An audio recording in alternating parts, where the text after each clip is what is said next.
maandamano gani inaruhusiwa ya kuchoma mali ya watu?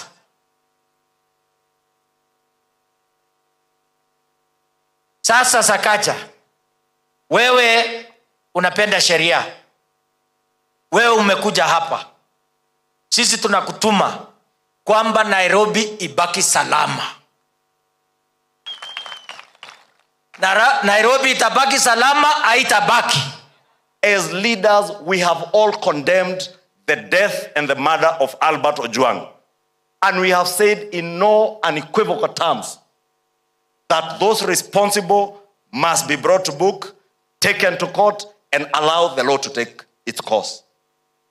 But that can never be a justification to create chaos, to burn property, to loot people's shops in the city of Nairobi. Governor, tunataka tukuombe leo tukiwa hapa Uasin Gishu. Ukihitaji usaidizi wa polisi, uliza usaidiwe. Your county enforcement officers. Na pia wewe uko na vijana, walinde mali yako. Sababu hii ni mali ya umma. Lakini hata kama kuna uchungu, haimaanishi mali ya wananchi iharibiwe Nairobi.